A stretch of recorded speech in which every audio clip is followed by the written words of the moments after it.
Con nosotros Nicole Landín Jurado. Nicole es periodista y ella nos va a compartir hoy un reportaje publicado en Revista Vistazo, en donde ella cuenta cómo más de 140 hectáreas de bosque se consumieron en 2 días por los incendios forestales registrados en Quito.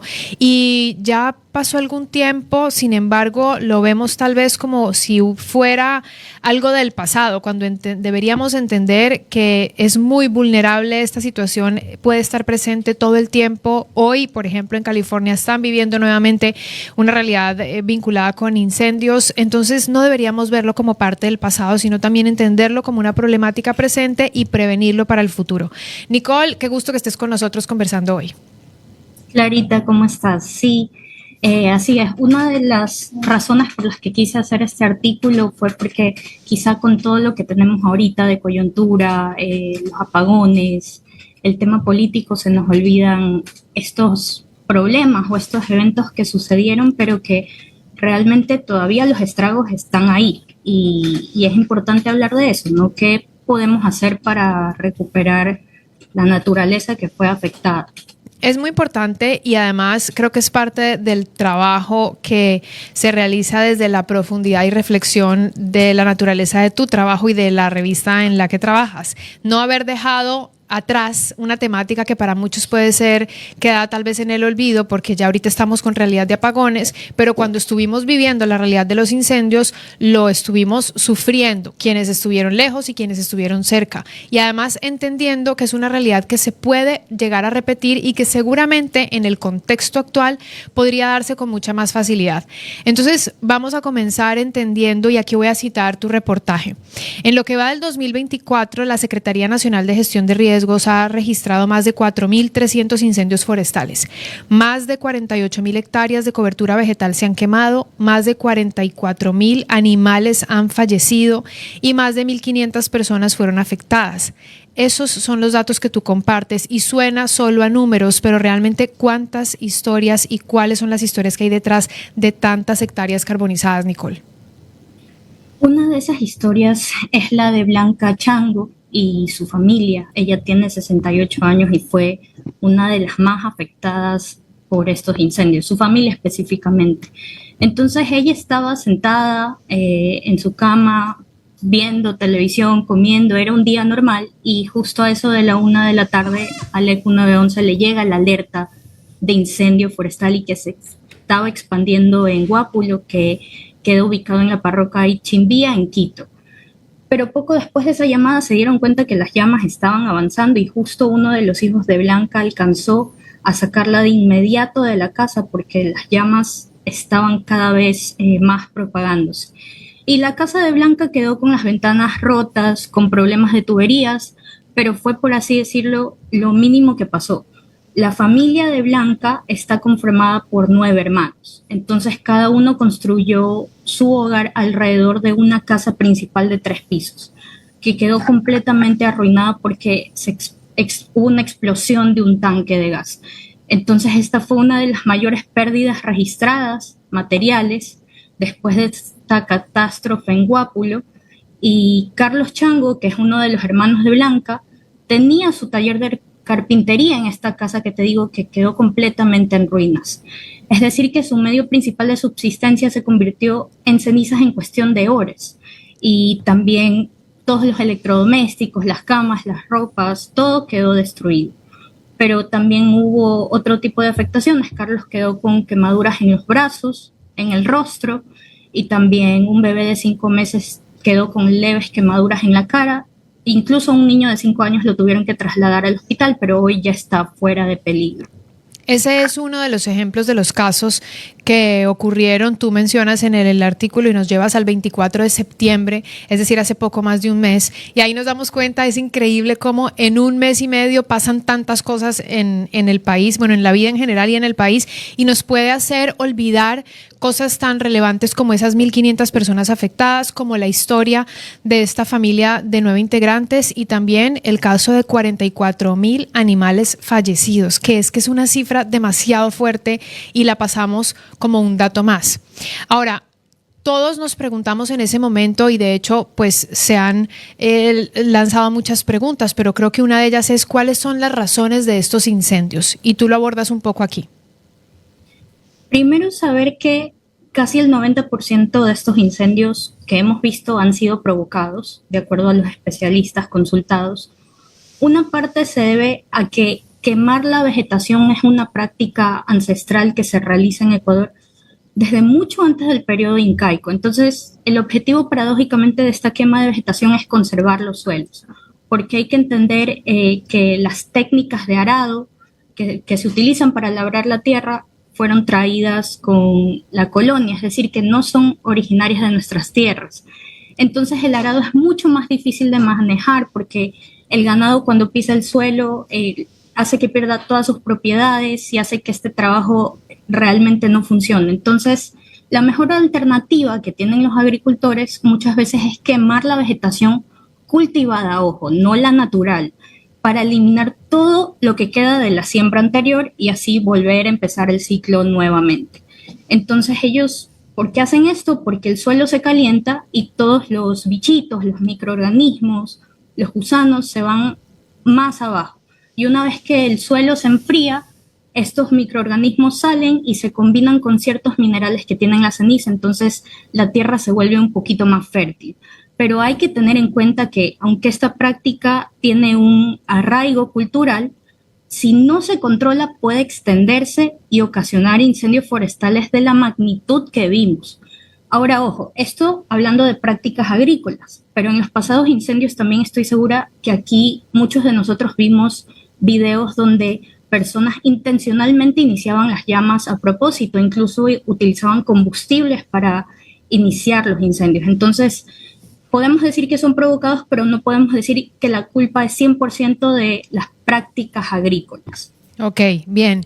Eso nos sirve también para entender, muy interesante que hayas podido describir con detalle esta práctica ancestral, que son prácticas agrícolas, y nos queda claro que no se pueden llevar a cabo de una manera aleatoria y sin control.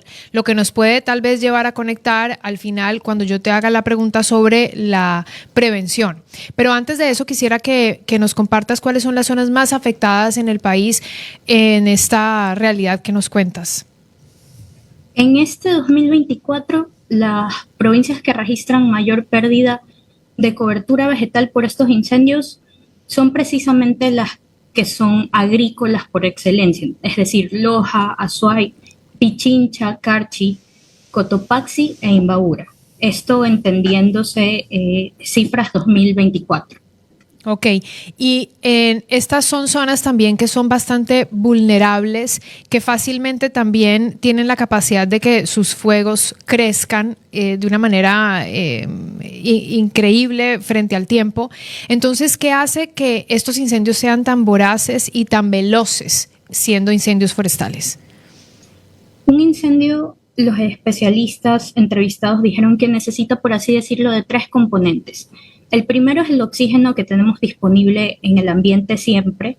Luego tenemos una especie de combustible, o necesitamos, por así decirlo, un combustible que generalmente son las hierbas que se van secando en estas épocas de estiaje y no hay suficiente humedad en el suelo. Entonces, un tercer elemento es que no solo basta con esas hojas o ese suelo seco, sino es tener una fuente de calor que usualmente es generado por actividad humana, es decir, las quemas agrícolas que hablamos, o ya sea las quemas a propósito de alguien.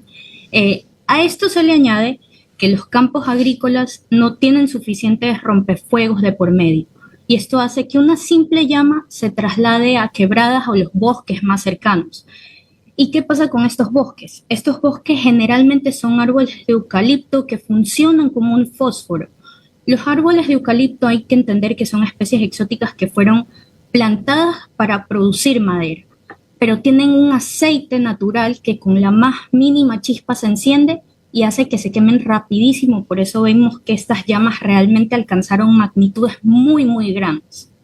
Ok, este es un dato interesante porque tal vez no entenderíamos que hay ciertas especies que pueden no provocar, pero sí enardecer más este fuego, como es el caso de los eucaliptos, que me imagino que es una especie introducida.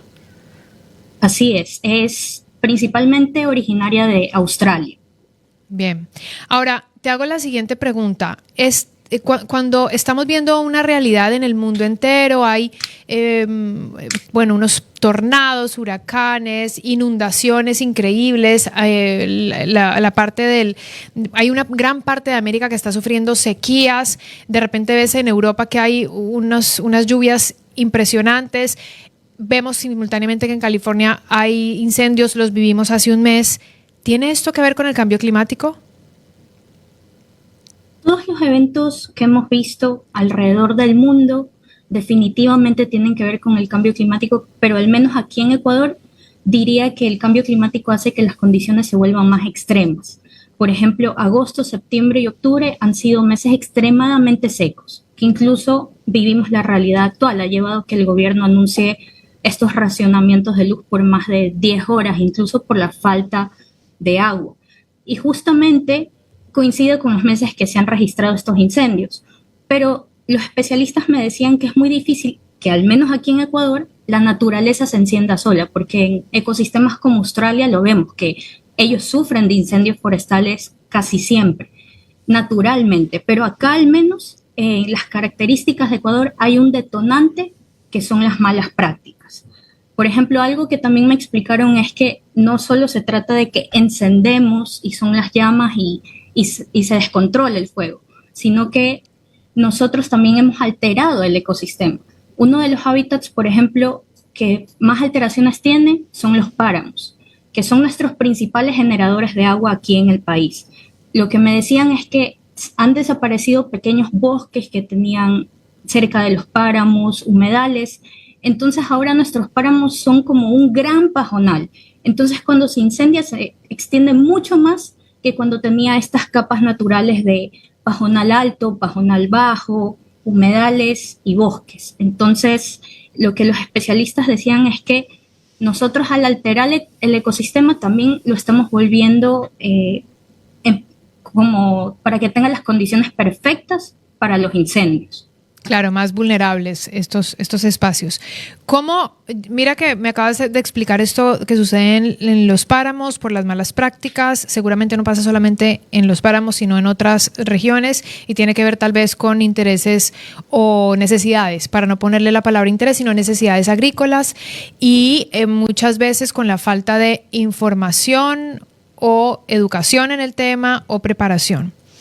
Pero ya es momento, después de lo que vivimos, de entender cómo se puede prevenir y remediar. ¿Cómo remediar estas zonas? ¿Todo se puede regenerar?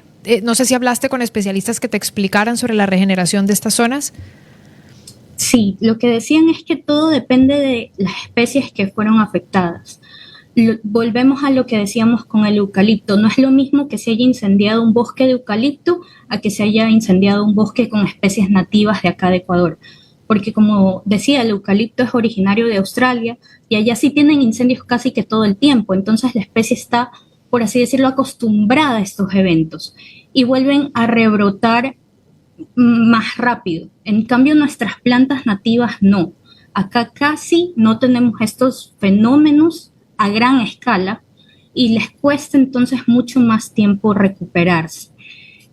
Cabe mencionar que el Ministerio de Ambiente tiene un plan ya de restauración que consiste en varias etapas, que es la sofocación del fuego al momento que está el incendio, el enfriamiento del suelo, el diagnóstico para ver las áreas afectadas. Luego viene el proceso de restauración, que incluye preparación del suelo, reforestación. También incluyen después este mantenimiento, monitoreo y establecimiento de las plantas, ¿no? Pero aquí hay algunas cosas a tomar en cuenta, de acuerdo a los especialistas, que no es tan sencillo simplemente ejecutar este gran plan, sino hay que tener en cuenta el ecosistema donde se va a intervenir. Bueno, y entonces para poder entender eso hay que hacerlo de una manera estratégica. ¿Cuál sería la estrategia a partir de ahora dentro de lo que pudiste investigar? Como te decía, la estrategia debe ser diferente dependiendo del ecosistema que se va a recuperar, ya sea páramo, campo agrícola, bosque de eucalipto, etcétera. También algo súper importante que me decían y que parece que se está pasando por alto en el plan que han publicado, es que se debe analizar la capacidad de regeneración natural de estos hábitats para ver si realmente es necesario que los seres humanos intervengan. Y sobre todo la prevención y educación constante por estas quemas agrícolas que te comenté, que deben ser controladas, que de preferencia debe llamarse al cuerpo de bomberos para que estén ahí presentes. Pero lo más importante también es asegurar que estos incendios no vuelvan a ocurrir, porque de nada sirve restaurar si el próximo año todo se vuelve a quemar nuevamente, cuando tengamos nuevamente la época de estiaje. Sí, y además todavía estamos viviendo, como tú lo dijiste al inicio, todavía estamos viviendo las consecuencias y muy drásticas de la sequía, lo que hace que no estemos ajenos a que pueda repetirse un episodio como el que vivimos hace un mes y medio. ¿Cuáles serían tus conclusiones o comentarios después de haber conversado con todos los especialistas, conocer estas historias y estas cifras que tú compartes en el reportaje de la revista? Sé que el Ministerio de Ambiente ya lo hace en gran medida, pero me decían que es muy importante involucrar a la academia en estos planes. No solo estos planes de restauración, sino de prevención, porque tienen expertos que llevan desarrollando investigaciones muy valiosas durante muchos años. Y sobre todo algo que me recalcaban es que, de nuevo, debemos estar preparados porque estas condiciones secas son cíclicas y volveremos a tenerlas el próximo año. Y con el cambio climático quizás las tendremos mucho más drásticas. Entonces, una muestra de que estas sequías son cíclicas está en Quilanga, en la provincia de Loja. Allá tuvieron un incendio forestal en el 2019 y el pasado mes de agosto de este año volvió a ocurrir un incendio en el mismo sitio y causó el doble de afectaciones. Entonces, si no se trabaja permanentemente entre los gobiernos, me decían que es necesario no solo el gobierno a nivel general, sino gobiernos parroquiales, cantonales, provinciales, porque se debe monitorear continuamente estos sitios que son más propensos a incendiarse. O de lo contrario, seguiremos teniendo estas pérdidas materiales y de biodiversidad hasta llegar a un punto crítico realmente. Sí, y vidas humanas también. Creo que estos son los momentos que nos demuestran que la corrección posterior resulta mucho más cara que la prevención. Ahí es cuando nos damos cuenta que cuando se le dice no a la planificación y a la estrategia, se le está diciendo sí a un montón de problemas posteriores, deudas y correctivos más difíciles de llevar a cabo. Y que cuando se le dice sí a la planificación y a la preservación, pues también estamos previniendo un montón de problemas y la mejor crisis es aquella que se previene. Nicole, gracias por compartirnos esta información. ¿Quisieras compartirme algún otro dato?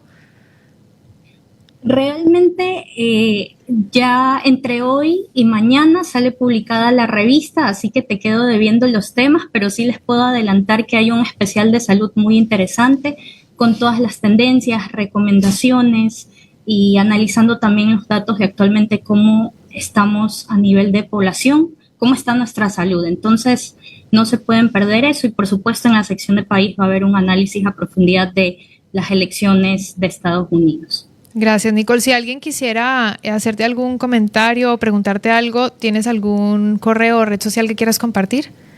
Sí, mi correo nlandin@vistazo.com. Ahí me pueden contactar. Excelente. Es Nicole Landín, periodista de sostenibilidad y otros temas más, pero específicamente comparte con nosotros ese vistazo a la sostenibilidad, periodista de revista Vistazo. Gracias.